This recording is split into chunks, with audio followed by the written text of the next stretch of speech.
yeroo ammaa kana baay'isaatii walii kadhadhaa. Yeroo ammaa keessa jirru January dhufe January 2023 yaadattu January 26 2023 Sinodosii Oromiyaa lafatti baay'ee sana yaadattu miti January waggaa lammasaa dhufe jechuudha jara keenya 2026 2024 2023 ture 2024 2025 is waatu deemaa jira miti aslu waa miti jara keenya biyyaas waatu raasama dhagaartu miti ila ummanni keenya wanti inni gaafatu yoo asiin qabanachiin futtaa jara keenya yoo asiin qabanachiin futtaa inni qabu sun immoo fakkeessaadha deebii kenname amma dhugaasuudhaaf new analysis Ethiopian Orthodox Church leaders resolve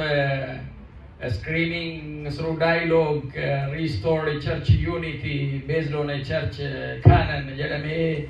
Friday gaafa 2023 Reuters baase Addis Standard baase ala Sinodosii Oromiyaa sana walii galtee kudhan muummee ministeeraa bakka jiranutti ka'anii jaarsa biyyaa ka'aniitu murna jara kana jedhanii ala sana isa namni bullukkoo itti uwwisee abbootii keenya ammatee kabajaan fudhate sana guyyaa saafaa oolota badan jedhanii walitti eega waamanii booda dogongorsiisanii achi barabbaranii mana waaqayyo keessatti kun hundumtuu sirrii miti. Achi barabbaru dogongoruu waan akka kana dogongoruu namni dogongoraa garuu fakkeessuun kun sirrii hin turre. Gadi kanaatiif akkaataan rakkoon sun itti uumame bataskaanni amantiin ortodoksii dhalootaaf akka darbitutti taasisnan ni jedhame sun gatii hin taanee fi paappaasonni waadaa jaraa gadhame ala sana hin guutamneef kophaa ta'aniitu falmatanuu inni kaan dhukkubsatee inni kaan beela'ee inni kaan hidhamee deddeebi'ee hidhamee rakkina baay'ee keessa galee abdii akka kutan eega godhanii isa kaan maqaa araaraatiin eega galchanii isa kaan immoo lama sadii deebisanii al lama eega muudanii booda egaa amma immoo gidduu kana kan nagaa jirru dhageessaniittu zeemaanii afaan Oromootiin hin jiru jara keenya eleloon afaan Oromootiin hin jiru jedhanii abbaa Yeusxaaxiyoos gimbii irratti waan isaan dubbatan dhageessanii ta'a miti akka mana kiristaanaa Fayyisaa Addunyaatti ejjennoo keenya as jirus baayiloon keenya irratti akka jirutti amantaa ortodoksii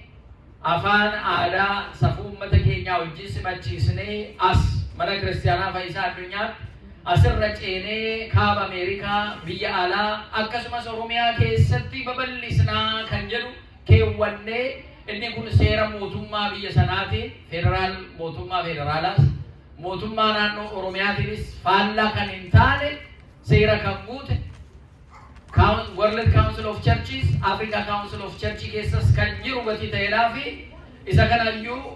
deemnee bakka akkanni bu'ee uummanni keenya keessatti bataskaana isaanii seeqooda deemu keessatti hirmaatu jenneetu isa kanaan irratti deemaa turre. Haa ta'u immoo biyyi waan baay'ee keessa galtee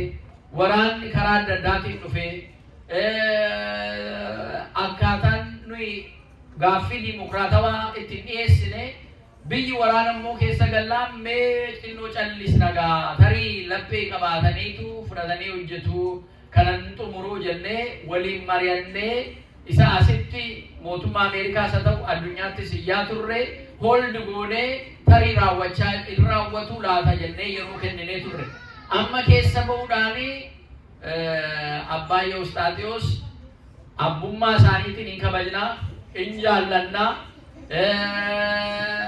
angoo phaaphaasummaa isaaniis hin kabajnaa haa ta'u immoo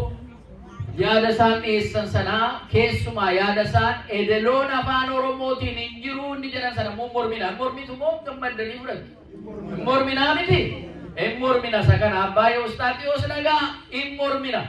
maaliif mormina giizii malee edeloon hin jiru jettanii jarri Gibxii ala Itoophiyaa Ortodoksii bulchaa turan Arabinyaadhaan qaddasaa turan giiziin hin jiru ala sana Arabinyaadhaan qaddasuu turan. Inni kun amma giizii kan inni ittiin dhufe naannoo mootummaan naannoo Amaaraa yuunivarsiitii keessattis barattoonni kutaa tokko jalqabanii giizii kennuu jalqabuun dirqamaa jedhanii ofitti murteessan mirga isaaniiti. akka naannoo mootummaa isaaniitti mirga isaaniiti miti. Isuma kanammoo kan timirti ministeerii kanaa fakkaatu qeerrooni Oromoo daaqonii ta'uudhaaf giizii kanas baratee edeloo kanas achiin malee afaan Oromootiin hin deemu ni jedhu kuni faallaa mirga namummaa afaan ofiitiin amantaa ofii gaggeessan gatii ta'eef kana fudhannu jechuudha. Fudhatanii nan qabu. Kanaafuu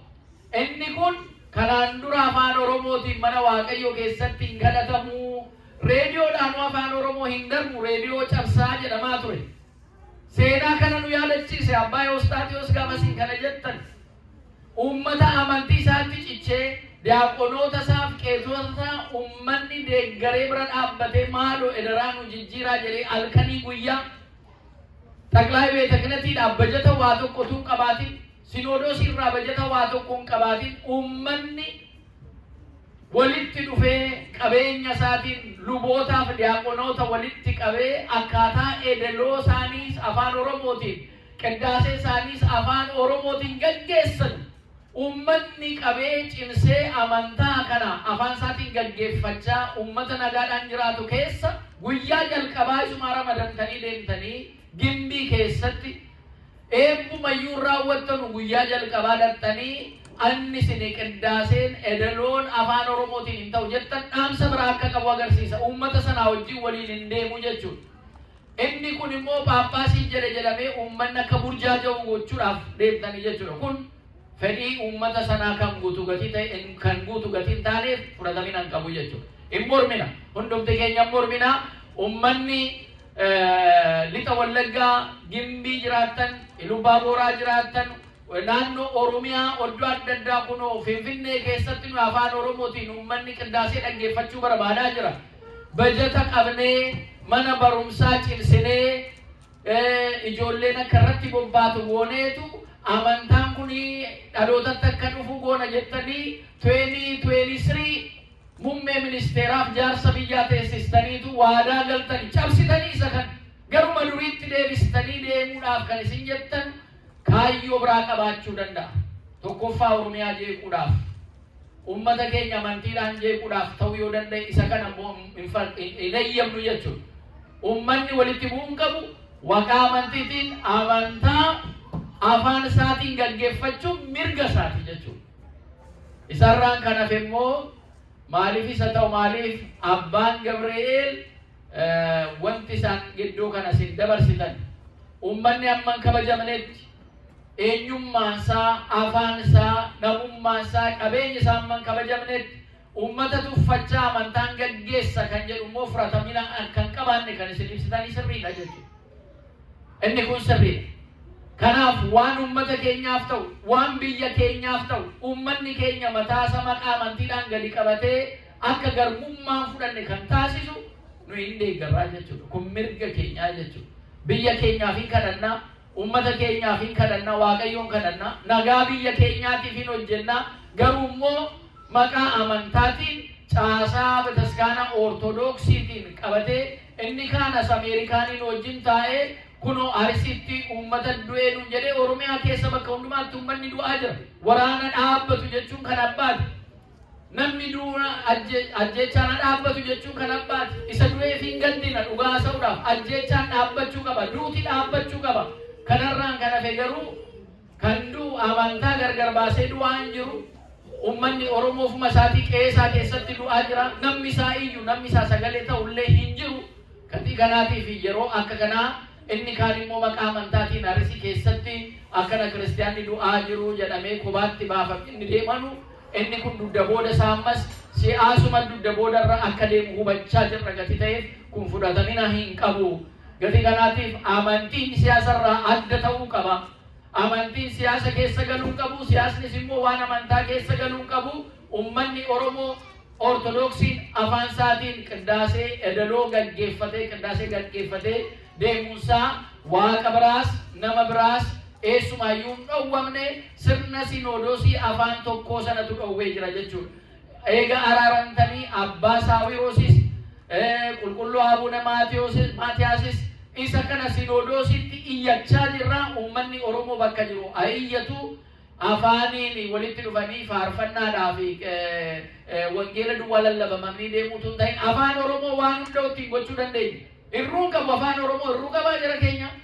Afaan Oromoo hirruun qabu. Gati kana eedeloonis hin dhufaa, eedeloonis hin danda'ama. Yoo nuyi jenereeshiniin kun hin dandeenye biyya kan ijaaraa jiru jenereeshinii dhufuudhaaf gati ta'ee fi nu buraakee duwwaa kenninee jarri qindaasii afaan Oromootiin eedeloo kan danda'anu kennuu danda'u. Gati kanaatiif dhaloota dhufu kana leenjisanii bajetatti baasanii qeerroo jiru jabeessanii diyaaqonoota jiranu eedeloo kanas afaan Oromootiin akka gaggeessanu godhamee qindaaseen afaan Oromootiin ta'uu qabaachuusaa dhowwa akka hin qabaanne sinodoosiin kun nu hin eeyyamne sinodoosiin hin eeyyamne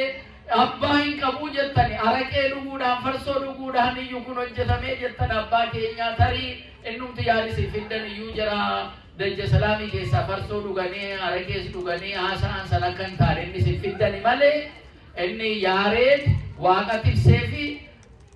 taaleentii kennameefii jira yaareedinaaf edeloon kennameera jedhamee isarraan kan ka'e garuu Oromoon edeloon isaa qindaaseedhaaf hin ta'u jedhanii saba tuffachuu afaan sabaa tuffachuu kana agarsiisa gati ta'eef dogongora kana fuulduree uummataa baatanii dhiifama gaafachuu qabdanii jechuudha. Dhiifama gaafachuu qabdan. Kanaaf biyya bakkee kan jirrus biyya keessas kan jirru isinitti gaddinee jirra abbaa Ewustaatiyos yaada keessan isa kanaaf isinitti gaddinee jirra isa kana sirreeffadhaa edeloon afaan Oromootiin gaggeeffamuu hin ta'a afaan Oromoo hirrina hin qabu hin fudhannaa kana mee harka keessaniin agarsiisaa kana galatuuma inni kun dhaamsa yeroo ammaa deemuudha egaa Januwaariin ala dhufu keessumaa qormaanni dhufaa jira. Qormaanni kun immoo nu gidduus immoo asittis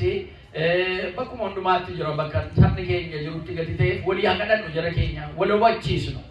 waliin yeroo karaa dheeraa deemne mana bitannee mana guddaatti waaqeffannaa qeesii fidannee tajaajila guutuu qeesii baay'ifannee ittiin deemna utuu jennu hawwiin suni tooftaa adeemsaa yoo hin qabaanne isuma qabnu kanallee akka of jalaa hin dhabne waaqa irratti kadhachuun barbaachisaadha. Suuta deemneetu as geenye miti. Akkana miti. Amma obsaan as jirra miti. Bullee bulshifanneetu dubbii mari'achaa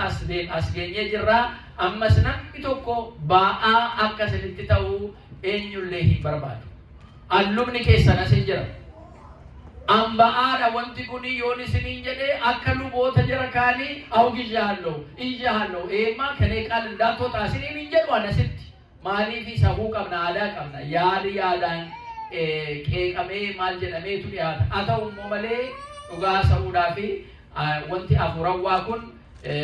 amantii da'oo godhatee inni deemu kun ammas deebi'ee waan yeroo karaa adda addaatiin dhufu gati ta'eef kabaja uummata keenyatti waan hin horre ummata keenyaaf kabaja kan hin kennine waaqni kan nu dhowwanne sirna namaatii jennee immoo garbummaa keessatti hin deebinu ummanni keenya kunis hin deebi'u kanumaa fi ajabaannu waaqayyoon haa kadhannu namni tokko illee nu keessaa teellaatti akka deebi'u hin barbaannu namni tokko nu keessaa akka boodatti hafus hin barbaannu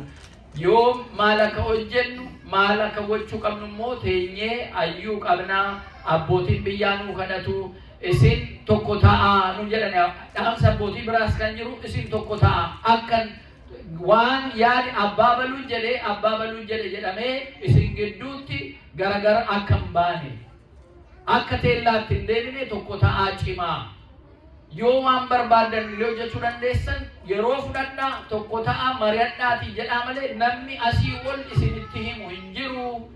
Kanaafuu waan isinii ta'u waan gaarii ta'e isinuu hin beektu lafa sanaaf waan jiru jedhamee dhaamsa abbootiin keenya dabarsanii jiran isa kana sirriitti ta'uban gadi kana abbootii biraa dhufe jedhamee waan asitti uummanni keenya naasa'een jedhamee jira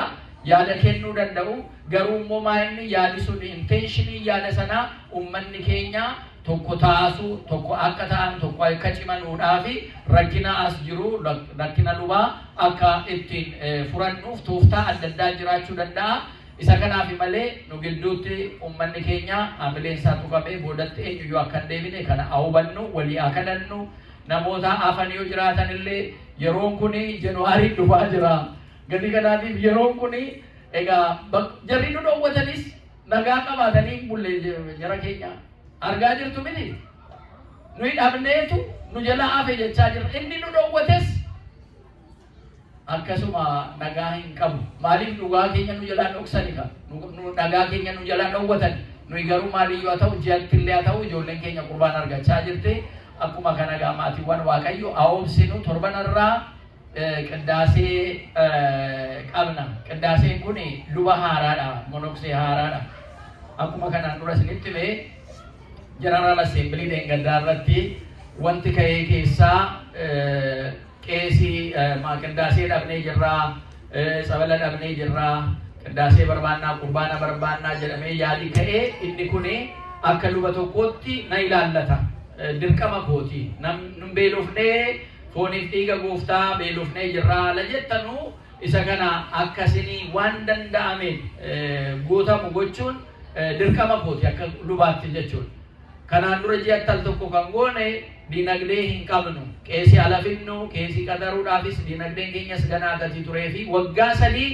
wangeela barachaa xiiqiidhaan faarfachaa maal jechaa bara koovidii sana keessa itti ciccineetu darbinee isaan booda immoo gaafa walitti dhufnee jennu ji'attillee al tokko jennee qeesii kana ergisaadhaan arganne tarii qeesiin kun iyyuu asitti nu haafuu danda'a jennee immoo dhannee gaafannee turre isuma ji'atti al tokko kana iyyuu amma yoomitti nuun jedhanii jarri immoo jechuudha amma yoomitti yeroodhaaf seene nuyi kan jedhu himanii kunuun waggaa jaagaa qeesii dhabnee kan jirru kanarraan kan ka'e gaaffii keessan sana fudhachuudhaan ammasii qeesiidhuma argamu kallattiidhuma hundumaan jennee yaadattuu kanaan dura monoksii tokko dhalootaan Oromoodha jedhanii afaan Oromoon danda'u malee jedhanii dhufanii turanii egaa timirta noolooti inni jedhamu yookaan kiristiyaanitiks wanti jedhamu jira kanaaf ilaallee maal jennee akkaataa kireeditii biyya kanaa gaa namni tokko kireeditii isaa yoo of jalaa balleesse homaa gochuu hin dandeenyu guyyaa tokkotti argine wanti suni akka hin taane hubanne isaan booda immoo amma kan tagaaruu saatarday jarri qindaasee